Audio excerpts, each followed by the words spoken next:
नमस्कार दोस्तों, मैं हृदय मिश्रा आप सभी का स्वागत करता हूं डिकोड एग्जाम के इस वीडियो आर्टिकल प्रोग्राम में। कैसे हैं आप सभी लोग? आई होप आप सभी लोग अच्छे होंगे और अपनी पढ़ाई को बहुत ही बेहतर ढंग से कर रहे होंगे। देखिए, आज एक बहुत ही अच्छा, बहुत ही प्यारा और बहुत ही जबरदस्त टॉपिक आपके बीच में चर्चा के लिए है। और बेसिकली ये जो टॉपिक है ना सिर्फ आपके एग्जाम्स के पॉइंट ऑफ व्यू से इंपॉर्टेंट है, बल्कि बहुत सारे लोगों के मन में कुछ भ्रांतियां होंगी, बहुत सारे लोगों के मन में कुछ शंकाएं होंगी इस टॉपिक को लेकर के। और टॉपिक क्या है? टॉपिक है वन नेशन वन इलेक्शन, यानी कि एक राष्ट्र एक चुनाव। हालांकि एक राष्ट्र एक चुनाव पर ये जो चर्चा है, ये चर्चा कोई नई नहीं है, बल्कि यह 1983 से, जब से चुनाव आयोग ने कहा था कि दरअसल देश में एक साथ चुनाव कराए जाएं, किसके?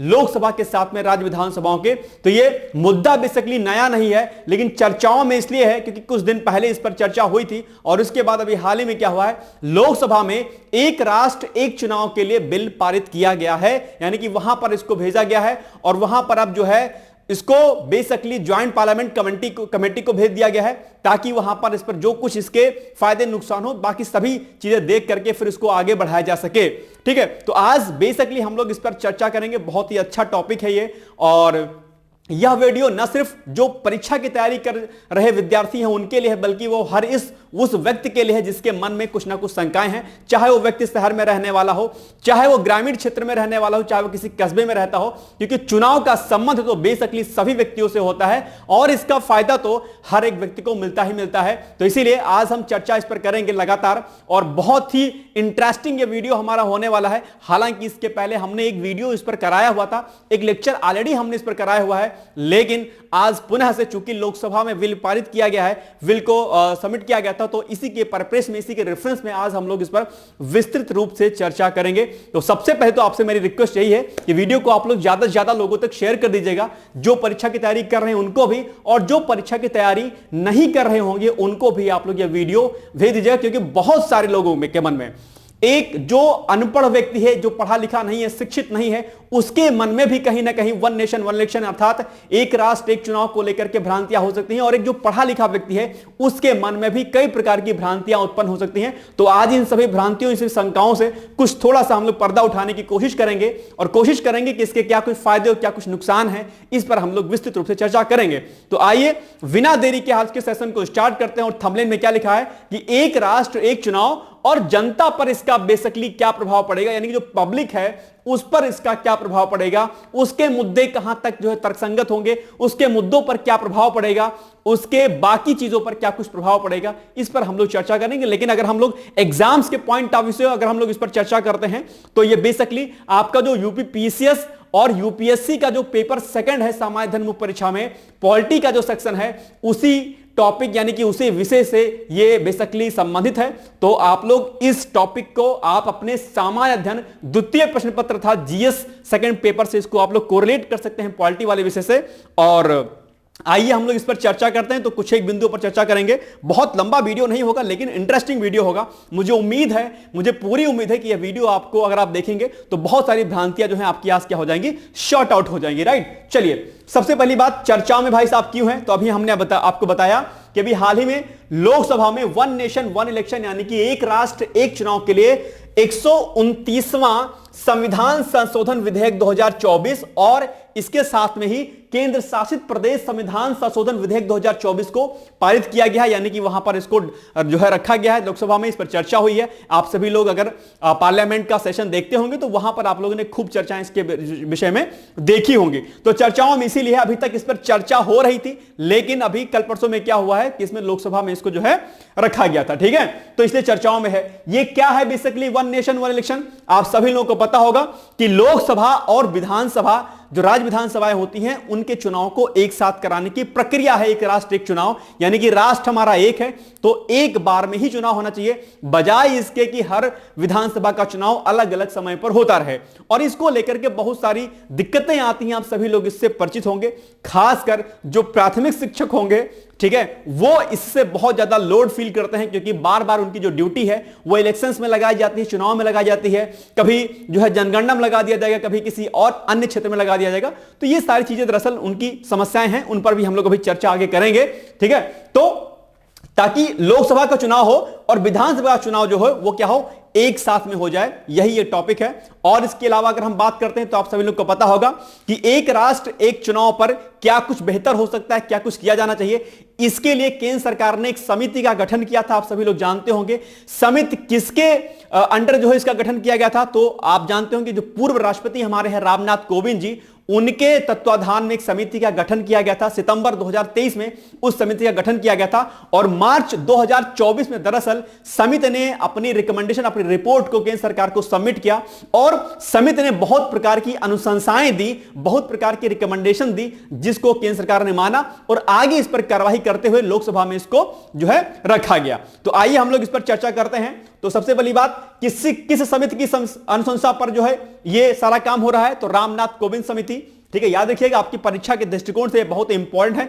आपके ऑब्जेक्टिव फॉर्म में ये क्वेश्चन यहां से आपके पूछ सकता है। दूसरा, समिति के गठन की अगर हम बात करते हैं तो 2 सितंबर 2023 को समिति का गठन किया गया था और रिपोर्ट कब सबमिट की गई, अभी हमने जस्ट बताया आपको कि मार्च 2024 में जो है इस समिति ने अपनी रिपोर्ट दरअसल केंद्र सरकार को सबमिट कर दी। और उस पूरे रिपोर्ट में अगर हम बात करते हैं, बहुत बड़ी रिपोर्ट थी, लगभग जो है 18,626, ये अपने आप में इतनी बड़ी जो है क्या है कहते हैं, इतने बड़े पन्नों की, यानी कि इतने पन्नों की क्या है रिपोर्ट है, जिसमें अलग अलग लोगों के द्वारा, चाहे वो शिक्षाविद रहे हों, चाहे वो न्यायाधीश रहे हों, चाहे वो लॉ के जानकार रहे हों, उन सभी की अनुशंसाएं, उन सभी की बातों को इस रिपोर्ट में जो है रखा गया और उसके आधार पर इस रिपोर्ट को जो है सबमिट किया गया। क्या कुछ अनुशंसाएं रही हैं जो है समिति की, इन पर भी हम लोग चर्चा करेंगे। तो आप लोग को पता होगा कि लॉ कमीशन बार बार रिकमेंड कर रहा था कि दरअसल हमारे देश में एक राष्ट्र एक चुनाव के मुद्दे को शामिल करते हुए जो है एक ही बार राज्य विधानसभा और लोकसभाओं के चुनाव को कराया जाए। यानी कि जो बार बार चुनाव जो होते रहते हैं अलग अलग समयों पर, कभी उत्तर प्रदेश का चुनाव है, कभी असम का चुनाव है, कभी बिहार का चुनाव है, कभी झारखंड का है, ऐसे में बहुत बड़े संसाधनों का जो है दुरुपयोग होता है और बहुत ज्यादा जो है पैसे वगैरह इसमें खर्च होते हैं। तो इन्हीं सुधारों के लिए लॉ कमीशन बार बार अपनी रिकमेंडेशन दे रहा था। हालांकि 1983 की अगर हम बात करते हैं, इलेक्शन कमीशन ऑफ इंडिया ने कहा था कि भाई ऐसा है, देखो चुनाव एक साथ कराया जाना चाहिए, लेकिन एक लंबे अरसे तक जो है इसमें कोई कुछ बात नहीं हो पाई, क्योंकि इसमें कई सारे संवैधानिक संशोधन करने पड़ेंगे और कुछ संशोधन तो नॉर्मल बहुमत से हो जाएंगे, लेकिन कुछ संशोधन नॉर्मल बहुमत से नहीं हो पाएंगे, क्योंकि इसमें राज्यों की सहमति बहुत जरूरी होगी और लगभग 50% से ज्यादा जब राज्यों की सहमति, वन नेशन वन इलेक्शन अर्थात एक राष्ट्र एक चुनाव को लेकर के सहमति उनकी होगी, तो ही कहीं ना कहीं चीजें ये जो है हो पाएंगी। आसान काम नहीं है। अभी जो है ज्वाइंट पार्लियामेंट्री कमेटी को ये सौंपा गया है, उसके बाद उनकी रिकमेंडेशंस आएंगी, उसके बाद जो है लोकसभा में पारित होगा, उसके बाद फिर राज्यसभा में होगा, उसके बाद फिर से प्रेसिडेंट के पास जाएगा, उसके बाद चीजें सामने आपकी पूरी तरीके से आ पाएंगी। तो देखते हैं कि आगे इसमें क्या कुछ होता है, लेकिन चूंकि चर्चाओं में है तो ये टॉपिक बेसिकली आपको जानना क्या था, जरूरी था। ओके, चलिए, इस रिपोर्ट में इस बात की अनुशंसा की गई है कि विधानसभा चुनाव का कार्यकाल वर्ष 2029 तक के लिए बढ़ा दिया जाए। ऐसा क्यों कहा है, इसको थोड़ा सा मैं आसान शब्दों में आपको समझाने की कोशिश करता हूं। देखिए, जो लोकसभा का चुनाव होना है भैया, ठीक है, लोकसभा का ध्यान समझिएगा, लोकसभा का चुनाव होना है 2029 में, ठीक है, 2029 में, लेकिन कुछ स्टेट ऐसे होंगे जिनका चुनाव जो है बेसिकली क्या होगा, पहले ही हो जाएगा। फॉर एग्जाम्पल के लिए कोई स्टेट ए नाम का कोई स्टेट है और उसका जो कार्यकाल है वो समाप्त हो रहा है, माना कि 2025 में या 26 मान लीजिए, 2026 में उसका कार्यकाल समाप्त हो रहा है। तो अगर 2026 में किसी ए नाम का स्टेट है, उसका कार्यकाल समाप्त हो रहा है, तो 2026 में इलेक्शन कराना पड़ेगा। लेकिन बात हो रही है किसकी, एक राष्ट्र एक चुनाव की, यानी कि विधानसभा के चुनाव और लोकसभा के चुनाव क्या हो, एक साथ कराए जाएं। तो अगर ऐसा स्थिति होगी 2026 में होगा तो हो नहीं कर पाएगा। तो कमेटी ने अपनी रिकमेंडेशन में इस बात के लिए जोर दिया है कि इसके 2 ऑप्शन आपके पास होते हैं। एक ऑप्शन तो यह होता है कि ये जो 2026 में जो ए नाम के स्टेट का जो कार्यकाल पूरा हो रहा था, इस कार्यकाल को आगे के लिए बढ़ा दिया जाए। कब तक के लिए, जब तक लोकसभा चुनाव नहीं होते हैं। लोकसभा चुनाव कब तक नहीं होंगे, 2029 तक होंगे। यानी कि ये जो 2026 का कार्यकाल था, इसको बढ़ा करके कब तक के लिए कर दिया जाए, 2029 तक के लिए किया जाए। तो ये क्या हो जाएंगे, पैरेलल हो जाएंगे। कोई भी स्टेट हो, ए नाम का हो, बी नाम का हो, सी नाम का हो, उनके कार्यकाल को बढ़ा करके जो है अगले जो है लोकसभा चुनाव तक के लिए क्या किया जाए, कर दिया जाए। तो एक ऑप्शन तो एक ये हो गया। दूसरा ऑप्शन इसमें क्या आता है, दूसरा ऑप्शन इसमें आता है कि अगर 2026 में ए नाम के स्टेट का अगर कार्यकाल पूरा हो रहा है, यहां पर चुनाव कराने की आवश्यकता होती है, तो इसमें कमेटी ने रिपोर्ट दिया है, बात बोली है कि क्यों ना 2026 में चुनाव करा लिए जाएं, लेकिन जो चुनाव कराया जाएगा, जो नई विधानसभा का चुनाव कराया जाएगा, वह दरअसल आगे 2031 तक के लिए नहीं, बल्कि यानी कि 5 सालों के लिए नहीं बची, बल्कि जो बचा हुआ कार्यकाल यानी कि जो 2029 तक का है, यानी कि लगभग 2.5-3 साल का, 3 साल का जो कार्यकाल है, इतने कार्यकाल के लिए ही वो नई सरकार चुनी जाए, ताकि कोई समस्या ना उत्पन्न होने पाए। तो दोनों ही बातों में थोड़ा सा दिक्कत हो सकती है। फॉर एग्जाम्पल के लिए कि अगर ए नाम के स्टेट का कार्यकाल अगर बढ़ा दिया जाए, तो हो सकता है विपक्षी पार्टी इस पर क्या करेंगी, विरोध दर्ज करेंगी, भाई इतना लंबे समय तक हम नहीं, जो है अगर उनके पक्ष की पार्टी है तब तो उनको मजा आएगा, लेकिन अगर जो है विपक्षी पार्टी की सरकार नहीं है स्टेट में, तो उनको लगेगा भाई लंबा कार्यकाल नहीं होना चाहिए। दूसरा, अगर इलेक्शन दोबारा कराया जाता है शेष समय के लिए कि 26 से 29 के लिए 3 साल के लिए ही, तो भी पार्टियां इस पर विरोध कर सकती हैं। हालांकि इस पर कुछ ना कुछ तो जो है बात रखी जाएगी, बाद में सहमति दर्ज होगी, लेकिन यह रिपोर्ट बेसिकली जो सबमिट की गई है उसमें यह बात की गई है कि इस तरीके से हम जो है लोकसभा और विधानसभा चुनाव को एक साथ में करा सकते हैं। 2 ऑप्शन बेसिकली कमेटी ने अपने रखे हुए हैं। यह बात आपके समझ में आ गई। चलिए आगे बढ़ते हैं हम लोग। इसके अलावा समिति ने 2 चरणों में चुनाव कराने जाने का सुझाव दिया है। 2 चरण का मतलब क्या हुआ कि जो पहला चरण आपका होगा, जरा बस समझिएगा, क्या जो पहला चरण होगा आपका, पहला चरण फर्स्ट स्टेप की अगर बात करते हैं, पहले चरण की बात करते हैं, पहले चरण में क्या होगा, लोकसभा के चुनाव, ठीक है, लोकसभा के चुनाव, और लोकसभा के साथ में विधानसभा के जो चुनाव होंगे उनको करा लिया जाए, ठीक है, एक बात। और जो दूसरा चरण होगा आपका, क्या जो दूसरा चरण होगा, इस दूसरे चरण में बेसिकली जो आपके पंचायतों के चुनाव हैं, पंचायतों के चुनाव और प्लस जो आपके नगर निकाय और जो नगर निगम वगैरह होते हैं उनके चुनाव को करा लिया जाए विद इन 100 डेज, यानी कि इन दोनों के बीच में 100 डेज का साफ जो है फासला हो, बस इससे ज्यादा नहीं, 100 डेज ओनली, ठीक है। ये रिपोर्ट में कहा गया है ताकि चीजें क्या हो, आसानी से हो सके, कोई भी दिक्कत ना उत्पन्न होने पाए। हालांकि क्या कुछ समस्या आएंगी आगे हम लोग इस पर चर्चा करेंगे, लेकिन रिपोर्ट में इस बात पर अनुशंसा की गई है कि इस तरीके से हमें इलेक्शन को कराना होगा, राइट। चलिए आगे बढ़ते हैं हम लोग, ठीक। ये देखो वही बात यहां पर लिखी है कि पहले चरण में लोकसभा और विधानसभा के चुनाव कराए जाए, जबकि दूसरे चरण में स्थानीय निकाय यानी कि जो पंचायत और नगर निगमों के जो चुनाव होते हैं, जिसमें आपका जो है क्या कहते हैं, आपके प्रधान वगैरह के चुनाव होते हैं, और बाकी जो है जो आपके डिस्ट्रिक्ट के जो चुनाव होते हैं, नगर पालिका वगैरह के, उसके चुनाव करा दिया जाए, ठीक है। ये बेसिकली समिति की अनुशंसा है, समिति की रिकमेंडेशन है, ठीक है। आगे बढ़ते हैं हम लोग थोड़ा सा।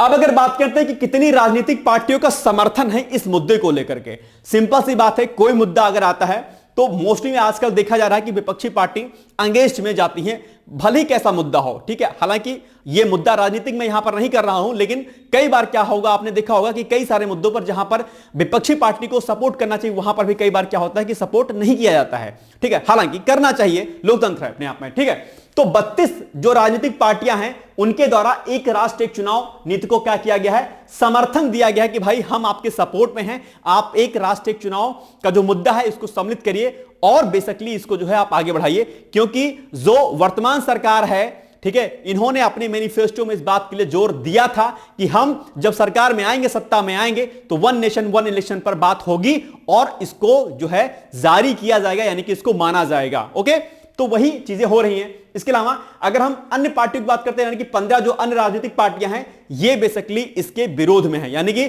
आधे से ज्यादा जो पार्टियां हैं लगभग सपोर्ट में हैं, जो बस्ती हैं वो जो है इसके विरोध में है, और कुछ ऐसी पार्टियां हैं जो न्यूट्रल हैं, यानी कि ना वो पक्ष में बोल रही हैं ना वो विपक्ष में बोल रही हैं कि भाई हम न्यूट्रल हैं, ठीक है। तो ये इनको तो छोड़ दी जाए, बाकी ये आंकड़ा आप लोग देख पा रहे होंगे कि किस तरीके से लोगों ने इसमें समर्थन अपना व्यक्त किया है अलग अलग पार्टियों के द्वारा, ठीक है। चलो इसके अलावा संवैधानिक संशोधन की अगर हम बात करते हैं तो 82A यानी कि 82A और 324A में संशोधन किया जाएगा, यह बात ध्यान रखनी है। और इसमें संशोधन करने के पश्चात ही लोकसभा, विधानसभा और स्थानीय निकायों का बेसिकली चुनाव जो है इसमें कराया जाएगा, ठीक है। इतनी बात समझ में आ गई, आगे चलते हैं हम लोग। अब देखो एक बात यह भी संपन्न भैया आती है कि यार एक राष्ट्र एक चुनाव, ठीक है, मुद्दा बढ़िया है, तो क्या इससे पहले भी कभी एक राष्ट्र एक चुनाव जो मुद्दा है, क्या इससे पहले भी कभी चुनाव एक साथ हुए हैं? आपका जवाब होगा जी हां, बिल्कुल। आजादी के बाद अगर हम 1951-52 की अगर बात करते हैं तो वहां पर लोकसभाओं के साथ में राज्य विधानसभाओं के चुनाव हुए थे और उस समय सरकार कांग्रेस की ही थी, ठीक है। लेकिन बाद में क्या होता है कि जब लंबे समय से, चूंकि पहले तो हम लोग जो क्या थे, पराधीन थे एक तरीके से, देश की स्वतंत्रता के बाद जो है सत्ता पक्ष में कांग्रेस गवर्नमेंट आती है और लंबे समय तक देश पर उसका शासन रहता है। लेकिन जब समय बीतता है तो क्षेत्रीय पार्टियों का क्या होता है, वर्चस्व होता है और कहीं ना कहीं जो अलग अलग केंद्र और राज्य में जो सेम सरकारें थी उसमें क्या होता है, कुछ परिवर्तन होता है और उसके बाद कुछ कुछ स्थितियां बदलती हैं और उसके बाद आप देखेंगे तो क्या होगा कि बेसिकली 1967 तक, 1967 तक तो यह प्रक्रिया साथ साथ में क्या रही, चलती रही, यानी कि लोकसभा और विधानसभा के चुनाव साथ साथ में होते रहे। लेकिन 1968 और 1969 में बेसिकली कई सारे विधानसभाओं का चुनाव जो है, यानी कि विधानसभाएं भंग कर दी गई और उसके बाद स्थितियां विपरीत हुई। और मजेदार बात यह है कि जो चौथी लोकसभा थी 1970 में, उसको क्या किया, समय से पहले ही उसको भंग कर दिया गया और 1971 में लोकसभा के साथ में राज्य विधानसभा नहीं हुए बल्कि उनके इलेक्शंस अलग अलग हुए, यानी कि चौथी लोकसभा 1970 में समय से पहले ही भंग कर दी गई और वर्ष 1971 में लोकसभा चुनाव विधानसभा चुनाव से क्या हुए, अलग हुए और उसके बाद परिपाटी बिगड़ गई अपने आप में और एक लंबे अरसे तक दरअसल लोकसभा विधानसभा के चुनाव अलग अलग होते रहे और हर साल हर महीने किसी ना किसी स्टेट में इलेक्शंस होते रहते हैं और बहुत बड़ी समस्याएं आप लोग देखते रहते होंगे इसके बारे में, ठीक है। चलिए तो आगे बढ़ते हैं हम लोग। ये कुछ एक डेटा हमने आपको दिया है कि कब कब बेसिकली राज्य विधानसभाएं और लोकसभाओं का चुनाव एक साथ में हुआ और कब कब परिपाटी आपकी यहां पर बदल गई किस तरीके से, ठीक है। चलो आगे बढ़ते हैं, नेक्स्ट है। अब अगर हम बात करते हैं जो कि आपके मन में शंका है कि भाई ठीक है, वन नेशन वन इलेक्शन हो रहा है, ठीक है, एक साथ में सभी चुनाव होंगे, लेकिन फायदा क्या होगा, बेसिकली आपके मन में प्रश्न उठ रहा होगा और कई सारे विपक्षी पार्टी के लोग भी इस पर जो है अपने पॉजिटिव नेगेटिव अपने अपने थॉट्स अलग अलग प्रकार के रख रहे हैं। और उसमें कई बार क्या होता है, जो आम जनता होती है जिसको थोड़ा सा समझ इतनी नहीं होती है, कई बार क्या होता है उसको डर लगता है कि यार क्या हो जाएगा, क्या नहीं होगा, कैसे होगा। तो उन सभी भ्रांतियों पर अब हम लोग थोड़ा थोड़ा करके चर्चा करेंगे। तो पहले हम लोग थोड़ा सा अच्छी बातें करते हैं कि पॉजिटिव बातें इससे क्या होंगे। सबसे बड़ा बात है, जो सबसे अच्छी बात है वो ये है कि इससे जो चुनावी खर्च है लगभग अगर हम बात करते हैं, मोटे मोटे आंकड़े की बात करते हैं तो 12,000 करोड़ रुपए तक कम होगा। ये अपने आप में बड़ी बात है और अगर हमने इतने बड़े पैसे को, अगर इतने ज्यादा पैसे को हमने सेव कर लिया, बचा लिया, तो कहीं ना कहीं फिर यह विकासात्मक प्रक्रियाओं में इसका इस्तेमाल किया जा सकेगा, जो कि अभी खर्च होता है आपके चुनाव में, जहां पर होर्डिंग से लेकर के बड़े बड़े सम्मेलनों से लेकर के बड़ी बड़ी जगहों पर एडवर्टाइजमेंट तक इसमें पैसा खर्च किया जाता है और भी गलत गतिविधियों में भी इसको खर्च किया जाता है। यह बेसिकली सरकारी आंकड़ा है, मुझे लगता है कि यह आंकड़ा बहुत ज्यादा होगा, इसका दुगना तिगना होगा, लेकिन फिर भी अगर आप 12,000 करोड़ की ही अगर हम बात कर लेते हैं, यह भी अपने आप में एक बहुत बड़ा अमाउंट है जो कि खर्च होता है जब अलग अलग चुनाव होते हैं। तो अगर चुनाव एक साथ होंगे तो यह बड़ा पैसा जो हमारा है, जो खर्च होता है इनमें, वो क्या होगा, कम होगा और इसको हम लोग विकासात्मक प्रक्रियाओं में जो है इसको लगा पाएंगे, एजुकेशन, हेल्थ से लेकर के अलग अलग क्षेत्रों में, राइट। दूसरा, चुनाव में लगने वाला समय भी कम होगा, जिससे राजनीतिक पार्टियां अन्य सामाजिक मुद्दों पर ध्यान दे पाएंगी। बहुत सारे हमारे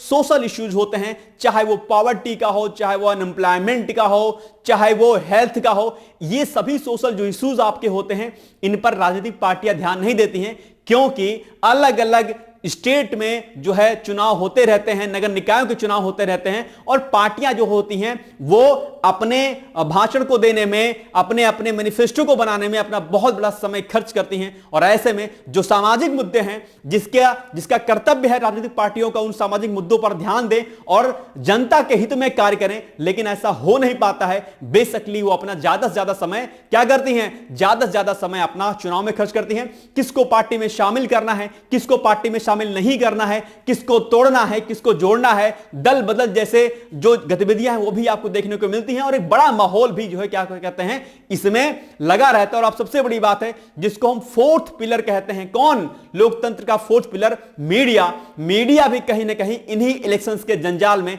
फंसा रहता है और जो हमारे बेसिक मुद्दे होते हैं जिन पर मीडिया को भी ध्यान देना चाहिए, मीडिया भी चाह करके भी उन मुद्दों को ध्यान नहीं दे पाती है, क्योंकि ट्विस्ट सबको जनता को चाहिए, और ट्विस्ट किसमें आता है? इलेक्शन में आता है। और वैसे समय में जो मुद्दे हमारे सामने, मीडिया के सामने जाने चाहिए, वो बेसिकली नहीं जा पाते हैं। तो ये भी अपने आप में जो है क्या कहते हैं, एक निगेटिव पॉइंट होगा अगर नहीं होता है तो। ठीक है, इसके अलावा मनी लॉन्ड्रिंग, अगर एक राष्ट्रीय चुनाव होता है तो मनी लॉन्ड्रिंग, जो कि आपके सिलेबस का एक पार्ट भी है, मनी लॉन्ड्रिंग पर जो है एक व्यापक स्तर पर जो है रोक लगाई जा सकेगी। पैसे का हेर फेर हो, चाहे हवाला का पैसे हो, बहुत अलग अलग प्रकार की गतिविधियों से दरअसल मनी लॉन्ड्रिंग की जाती है, और बहुत बड़ा अमाउंट जो है, एक बिग अमाउंट जो है इसमें खर्च होता है, वेस्ट होता है, उस पर भी दरअसल कहीं ना कहीं रोक लगाई जाएगी। और इसके अलावा अगर आप थोड़ा सा हम बृहत स्तर पर इस पर सोचें तो कहीं ना कहीं नक्सलवाद और आतंकवाद जैसी जो गतिविधियां होती हैं, या जो बाहरी जो शक्तियां होती हैं, आप लोग हाल फिलहाल में चर्चाओं में सुनते होंगे,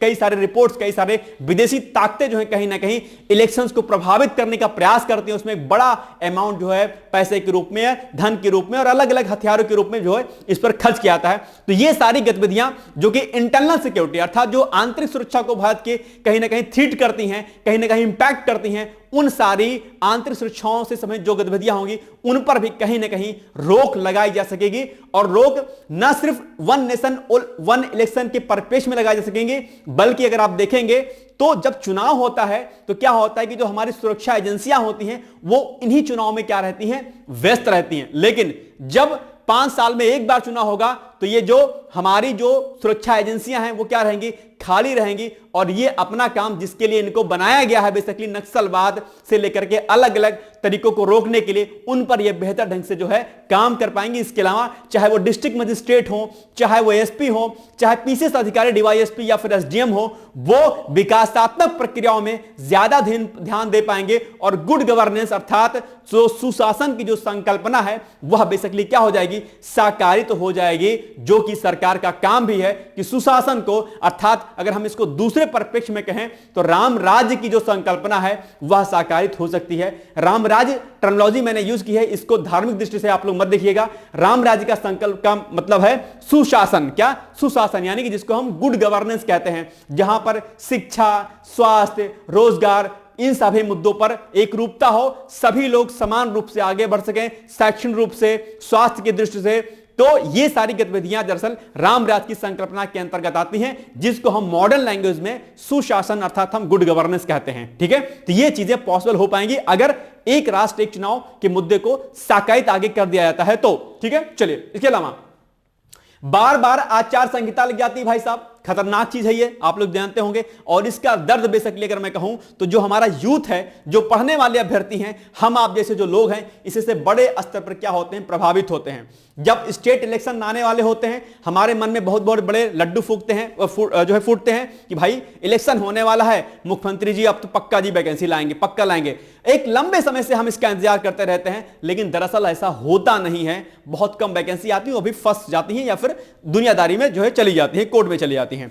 तो अच्छा, आचार संहिता लग जाता है कुछ दिन पहले, तो क्या होता है, जो वैकेंसी आने वाली होती भैया वो भी नहीं आती है। अगर सरकार पलट गई तो क्या होता है कि एक तो वैकेंसी नहीं आएगी, फिर अगले 5 साल तक दूसरा क्या होगा, जो वर्तमान सरकार ने जो नौकरियां दी होंगी उन पर भी जांच बैठ जाएगी, तो वो भी एक दिक्कत आ जाएगा। ये एक बड़ा जो मकर जाल है, खासकर युवा जो हमारा है, जो प्रभावित होता है, ये इससे थोड़ा सा मुझे लगता है कि बच पाएगा, क्योंकि मुझे लगता है कि कई सारे मुद्दों पर सरकारें युवाओं पर ध्यान नहीं देती हैं। अगर मेरा यह वीडियो कोई भी नेता या राजनीतिक पार्टी का व्यक्ति देख रहा है तो इस वीडियो के माध्यम से मैं ये उनको कहना चाहूंगा कि कम से कम युवाओं के मुद्दों को शामिल किया जाए। चाहे अभी हाल फिलहाल में बिहार पीसीएस के एग्जाम हो, चाहे यूपी पीसीएस का एग्जाम हो, यूपीएससी का एग्जाम हो, कई सारे ऐसे मुद्दे हैं जो युवाओं को बहुत प्रभावित करते हैं नकारात्मक रूप से, उन पर भी ध्यान देना चाहिए और सरकार को इस पर विशेष रूप से ध्यान देकर के आगे बढ़ना चाहिए। ठीक है, तो ये जो आचार संहिता लगती है बीच बीच में, जिसमें जो है नोटिफिकेशन में देरी होती है और बहुत चीजें प्रभावित होती हैं, इन पर कहीं ना कहीं रोक लगाई जा सकेगी। तो ये अपने आप में यूथ के लिए क्या होगा, एक बड़ा जो है फायदा इससे देखने को मिलेगा। चलिए आगे बढ़ते हैं हम लोग।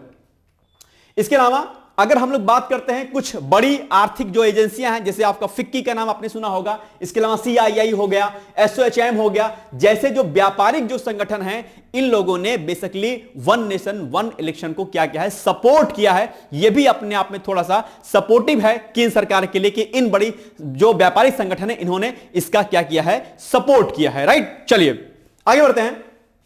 अगर हम लोग बात करते हैं थोड़ा सा एक फैक्ट की, समिति को 21,500 से अधिक प्रतिक्रियाएं प्राप्त हुई हैं। जो कमेटी जो बनाई गई थी रामनाथ कोविंद जी के तत्वाधान में, उसमें क्या हुआ है, 21,500 से अधिक प्रतिक्रियाएं प्राप्त हुई हैं और जिनमें से बेसिकली 80% तक जो है एक साथ चुनाव कराने के पक्ष में हैं। यानी लोगों ने, अलग अलग लोगों के द्वारा 21,500 प्रकार की प्रतिक्रियाएं दी गई हैं और उन प्रतिक्रियाओं में 80% जो मेंबर्स हैं, 80% जो लोग हैं, उन्होंने कहा कि भाई एक साथ में चुनाव कराए जाने चाहिए, क्योंकि कहीं ना कहीं इससे एक बड़ा जो है प्रेशर होता है। कई बार क्या होता है ना कि जैसे हम लोग कहते हैं यार कि आपका चुनाव में वोट देने का हक है, लेकिन यार एक बात बताओ, कभी अगले महीने चुनाव है फिर आप वोट देने जाओ, उसके अगले महीने चुनाव है फिर आप वोट देने जाओ। इससे आम जनता भी पिसती है, आम जनता भी इससे प्रभावित होती है, बार बार इससे डिस्टरबेंस होता है कहीं ना कहीं, और बहुत प्रकार की समस्याएं देखने को मिलती हैं। जनता भी कहीं ना कहीं इससे छुटकारा चाहती है कि भैया ये ऐसा है, एक बार में चुनाव देखो करा लो, जो हमारे मुद्दे हैं उनको तुम सुन लो, पूरा कर लो भैया, बस बात कर दो, खत्म। ज्यादा दुनियादारी हमको करनी है नहीं, क्योंकि किसान है यार, वो अपने खेत को छोड़ करके आपको बार बार वोट देने चला जाए। कभी प्रधान जी आ रहे हैं वोट मांगने, कभी नगर निकाय का चुनाव हो रहा है, कभी विधानसभा चुनाव विधायक जी आ रहे हैं, कभी सांसद जी आ रहे हैं, कभी प्रधानमंत्री का दौरा हो रहा है। इसके अलावा इन दौरों के बीच में क्या होता है, बहुत बड़े जाम की स्थिति भी उत्पन्न होती है। आज प्रधानमंत्री का दौरा है, आज मुख्यमंत्री का दौरा है, आज फला सांसद जी आ रहे हैं। एक बहुत बड़े स्तर पर कहीं ना कहीं जो सिटी की व्यवस्था होती है वो भी चरमरा जाती है एक तरीके से, और बहुत ज्यादा डिस्टर्बेंस देखने को मिलता है। जनता इससे कहीं ना कहीं प्रत्यक्ष या अप्रत्यक्ष रूप से निश्चित तौर पर से क्या होती है, प्रभावित होती है। तो इस नकारात्मक प्रभाव को रोकने के लिए एक राष्ट्र एक चुनाव जैसे मुद्दे को जरूर जो है सम्मिलित होना चाहिए, यानी कि इस पर बात आगे बढ़नी चाहिए और इस पर जो है आगे जो है इसको दोनों सदनों से जो है इसको पारित होना जरूरी है। ठीक है, चलिए आगे बढ़ते हम लोग। इसके अलावा अगर हम लोग थोड़ा सा बात कर लेते हैं नुकसान की, यहां पर थोड़ा सा कहते हैं, ये मैं कह लूं कि इस पर जो है अलग अलग लोगों की अलग अलग राय हैं। विपक्षी पार्टी का अपना एक अलग स्टैंड है, वो कुछ अलग अलग मुद्दों को कह रही हैं, सत्ता पक्ष का कहना कुछ अलग है। तो नुकसान जो अगर हम बात करते हैं, कहीं ना कई बार क्या होता है कि कई मुद्दों पर हमारे मन में जो है कई बार क्या होता है, भ्रांतियां उत्पन्न हो जाती हैं। तो एक पहला जो मुद्दा इसमें जो सबसे पहला जो शामिल होता है कि जो क्षेत्रीय मुद्दे होंगे हमारे, ठीक है, जो आपके अपने घर के आसपास के मुद्दे होंगे, जो आपके अपने कस्बे के अपने शहर के जो मुद्दे होंगे, उन पर लोगों की राय बेसिकली ये है कि बेसिकली ये जो क्षेत्रीय मुद्दे हैं वो क्या हो जाएंगे, टूट जाएंगे, बिखर जाएंगे। दैट मीन्स कि इस पर सरकारें ध्यान नहीं देंगी अगर विधानसभा और लोकसभा के चुनाव एक साथ होते हैं तो अगर मैं इसको काउंटर करता हूं, बिकॉज ऑफ अगर आप इसको एग्जाम के पॉइंट ऑफ जोड़ेंगे तो आप ही पाएंगे कि बिल्कुल यह बात एकदम सही है कि क्षेत्रीय मुद्दे कमजोर होंगे, इसमें कोई शक नहीं है, इसमें कोई शक नहीं है। ठीक है, लेकिन अगर सरकारें चाह लें, अगर गवर्नमेंट चाह ले कि हम इस मुद्दे को हावी नहीं होने देंगे, या आप अपनी कॉपी के आंसर यानी कि अपने आंसर में अगर आप इसको काउंटर करेंगे, तो काउंटर करने पर आप ये पाएंगे बेसिकली कि क्या होगा कि अगर आप ये बोलेंगे कि भैया मुद्दा तो है, लेकिन अगर सरकार आपके क्षेत्रीय मुद्दे को शामिल कर लेती है, तो सिंपल सी बात है भाई, अगर लोकसभा का चुनाव एक साथ होता है, बात समझिएगा थोड़ा सा मेरा, जरा देखिएगा, क्योंकि यह बड़ा कंफ्यूजन वाला मुद्दा है। अगर आप सोचिए कि लोकसभा का चुनाव हो रहा है, ठीक, लोकसभा और राज्यसभा का चुनाव हो रहा है, सॉरी विधानसभा का चुनाव हो रहा है, इसको थोड़ा ध्यान से समझने का प्रयास करिएगा। विधानसभा, अब देखो, अगर लोकसभा और विधानसभा का चुनाव हो रहा है तो यहां पर क्या होंगे भैया, सांसद जी होंगे, ठीक, ओके, और यहां पर होंगे आपके सुंदर से प्यारे से कौन, विधायक जी। अगर इन विधायक जी ने आपके क्षेत्रीय मुद्दों को अपने मुद्दों में, अपने मैनिफेस्टो में शामिल कर लिया कि भाई आपके शहर में, आपके कस्बे में यह रोड नहीं बनी है, हम इसको समझ रहे हैं, हमारी सरकार आती है तो आपके घर के सामने रोड बन जाएगी, विधायक जी कह लेते हैं। विधायक जी को यह पता है कि कोई पर्टिकुलर एक एरिया है, यहां पर जो है कोई प्राथमिक विद्यालय नहीं है, या यहां पर कोई सीएससी या पीएससी नहीं है, या कोई थाना नहीं है, या कोई अस्पताल नहीं है। विधायक जी कहते हैं कि सरकार आती है तो हम इसको शामिल कर लेंगे।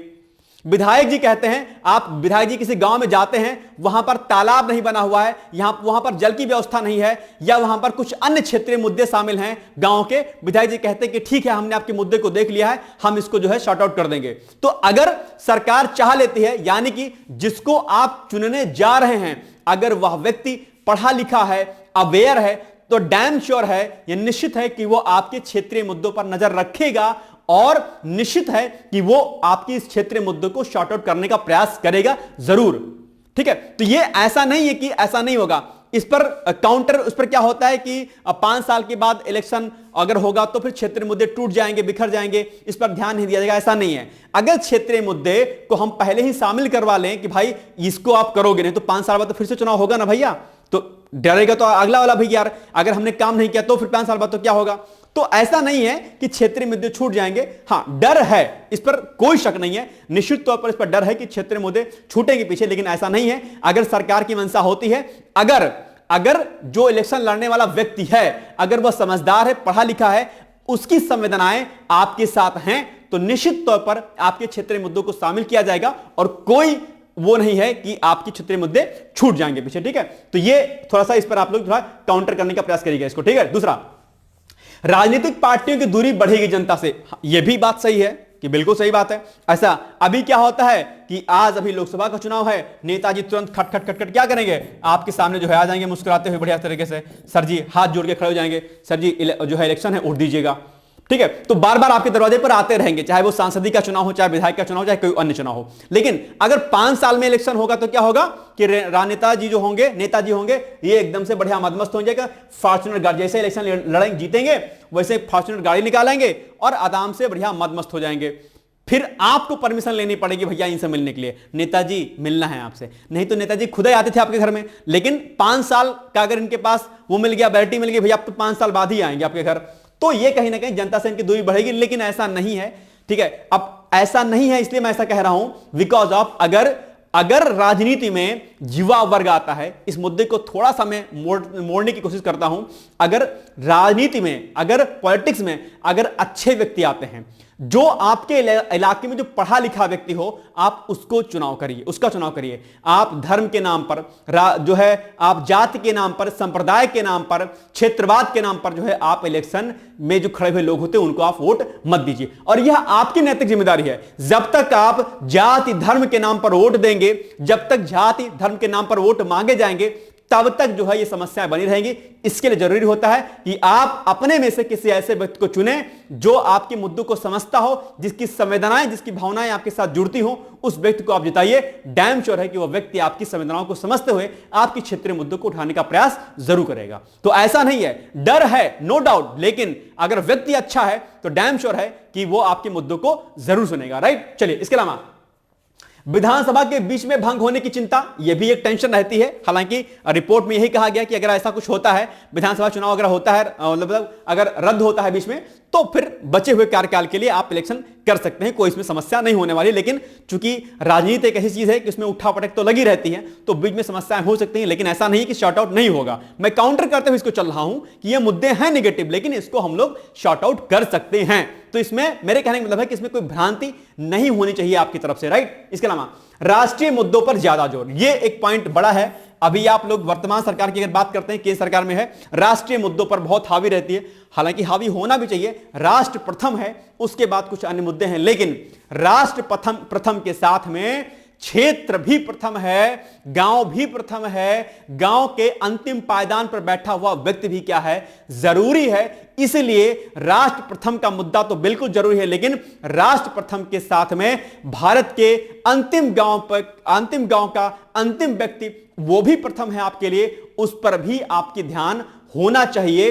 इसलिए राष्ट्रीय मुद्दा तो बिल्कुल जरूरी है, लेकिन क्षेत्रीय मुद्दे भी प्रभावी होने चाहिए। और इसके लिए आपके यहां पर जो विधायक जो लड़ रहे होंगे चुनाव, उन पर आपकी जिम्मेदारी बनती है कि आप उन मुद्दों को उठाएं कि हमारे यहां पर यह समस्याएं हैं, आप इन समस्याओं को अगर आगे चल करके शॉर्ट आउट करते हैं तो हम आपको इलेक्शन में वोट देंगे, नहीं तो भैया नहीं देंगे। जो हमारी बात सुनेगा हम उसको वोट देंगे, सिंपल सी बात है। ठीक है, तो राष्ट्रीय मुद्दा तो हावी रहेगा नो डाउट, क्योंकि केंद्र सरकार और राज्य सरकार दोनों के मुद्दे होंगे।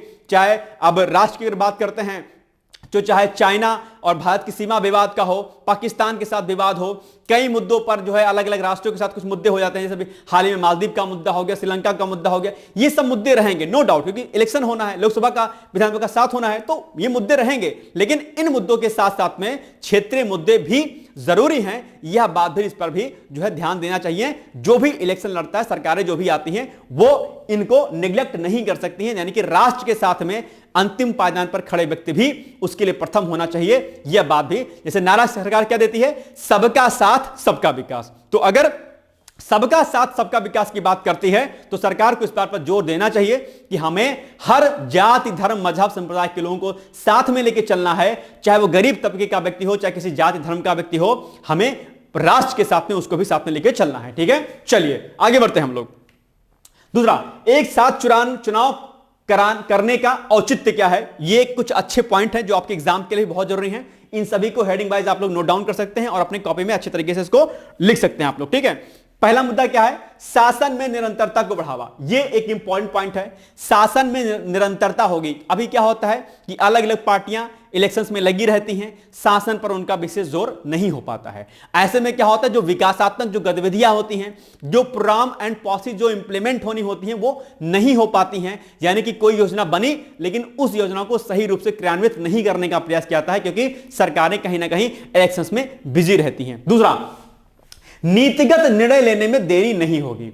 कई ऐसे मुद्दे होते हैं जिस पर सरकार को व्यापक स्तर पर निर्णय लेना होता है, लेकिन होता क्या है कि चुनाव होता रहता है, सरकार के लोग और सरकारी मशीनरी जो होती है, पूरा का पूरा जो एडमिनिस्ट्रेशन होता है, वो क्या होता है, कहीं ना कहीं इलेक्शंस में बिजी होता है। और ऐसे में कई सारे ऐसे नीतिगत जो मुद्दे होते हैं, सरकार बेसिकली उस पर अपना डिसीजन नहीं ले पाती है, क्योंकि उसकी व्यवस्था होती है, कई सारी कमेटी, कई सारी चीजें बनती हैं, लेकिन वो कमेटी बहुत लेट में अपनी रिपोर्ट सबमिट करती है, सरकारें भी उस पर ध्यान नहीं देती हैं। ऐसे में जो नीतिगत मुद्दे हैं आपके हैं, चाहे वो शिक्षा से संबंधित हो, चाहे स्वास्थ्य से संबंधित हो, चाहे रोजगार से संबंधित हो, चाहे गरीबी से संबंधित हो, उन सभी मुद्दों पर सरकार निर्णय नहीं ले पाती है और ऐसे में जनता का क्या होता है, नुकसान होता है। इसलिए एक राष्ट्र अगर एक चुनाव होता है तो सरकारें जो है आराम से 5 साल तक के लिए, लंबे समय तक के लिए बढ़िया से काम कर पाएंगी और नीतिगत मुद्दों को शामिल करके, चाहे वो किसान हो, युवा हो, कोई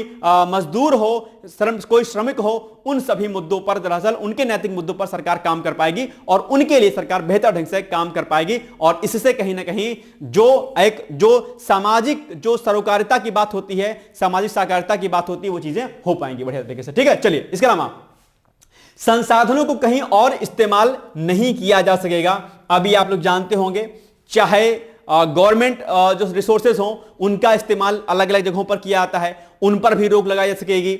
और बहुत बड़े व्यापक स्तर पर, चाहे वो सुरक्षा एजेंसी हो, चाहे प्राइमरी के टीचर्स हो, चाहे किसी अलग अलग डिपार्टमेंट्स के अधिकारी कर्मचारी हो, ये सभी जिनका काम जनता की सेवा करना है, जैसे सिविल सेवक, उनका नाम क्या है, सिविल सेवक, सिविल सर्वेंट, उनका काम जनता की सेवा करना है, लेकिन क्या करते हैं, वो नेताजी की सेवा करते रहते हैं। नेताजी का दौरा है तो व्यवस्था करनी है, नेताजी आ रहे हैं तो ये फॉलो करना है, नेताजी आ रहे हैं तो वो करना है। जिन सिविल सर्वेंट्स का काम जनता के लिए था, जिन एसडीएम्स का काम, जिन डिस्ट्रिक्ट मजिस्ट्रेट एसपी का काम जनता के हित में था, वह लोग बेसिकली क्या करते हैं, नेताओं के ही जो है पैरवी करते रहते, एक तरीके से नेताओं के ही आने जाने से लेकर के उनकी रैली आदि को जो है सही करने में, उनको व्यवस्थित करने में लगे रहते हैं। ऐसे में कहीं ना कहीं जो जनता की जो आवाज होती है वो कहीं ना कहीं दबती हुई चली जाती है और इससे कहीं ना कहीं जो भारत को तेजी से जो विकास करना चाहिए, उस विकासात्मक प्रक्रिया में भारत क्या होता है, पीछे छूटता हुआ चला जाता है और कई सारे मुद्दों पर कहीं ना कहीं बहसबाजी होती है। एक निगेटिव जो है कहीं ना कहीं जो है इंपैक्ट इसका जनता पर जाता है। टीवी चैनल से लेकर के अलग अलग मुद्दों पर अलग अलग अपनी अपनी राय रखते हैं, वहां पर कुछ बिना मतलब वाली बातें होती हैं, या यूं कह लूं कि जिसका कोई औचित्य नहीं होता है, उन मुद्दों पर चर्चा होती है और जनता से लेकर के अलग अलग लोग जो है उन बेफुजिल की बातों पर डिस्कस करते रहते हैं और समस्याएं जो है सामने आती रहती हैं। ठीक है, तो ये एक जो है इससे बचत होगी। इसके अलावा क्षेत्रीय दलों की प्रासंगिकता बनी रहेगी। मैंने आपको पहले काउंटर करके इसको बता दिया कि अगर क्षेत्रीय मुद्दे तो बिल्कुल भी रहेंगे, हावी रहेंगे, नो डाउट, लेकिन जो क्षेत्रीय दल होते हैं, क्योंकि यह भी एक बात कही जा रही थी कि जो क्षेत्रीय दल होंगे उन पर जो है कहीं ना कहीं तलवार लटकेगी, ऐसा नहीं है। क्षेत्रीय दल की भी प्रासंगिकता बनी रहेगी, क्योंकि इनको भी क्या होगा, इनको समान अधिकार दिए जाएंगे। तो ऐसा नहीं कि क्षेत्रीय दल की प्रासंगिकता नहीं रहेगी। ठीक है, इसके अलावा शासन पर ध्यान, अगर शासन पर ध्यान दिया जाएगा तो ये जो गुड गवर्नेंस का जो कॉन्सेप्ट है, आप लोग पढ़ते होंगे क्या, good governance, GOVERNANC, good governance, जिसको हम क्या कहते हैं, सुशासन। क्या? सुशासन। अगर सुशासन कैसे होगा? Accountability and transparency. मैंने कई बार पढ़ाया है आपको कि accountability and transparency is the key of good governance, यानी कि सुशासन के लिए जवाबदेहिता और पारदर्शिता क्या होती है? जरूरी होती है। और अगर शासन कहीं ना कहीं अगर वो इलेक्शन में नहीं फंसा रहेगा, इन चुनाव में नहीं फंसा रहेगा, तो उसके भीतर अकाउंटेबिलिटी आएगी, ट्रांसपेरेंसी आएगी और वो जनता के हित में कार्य करेगा।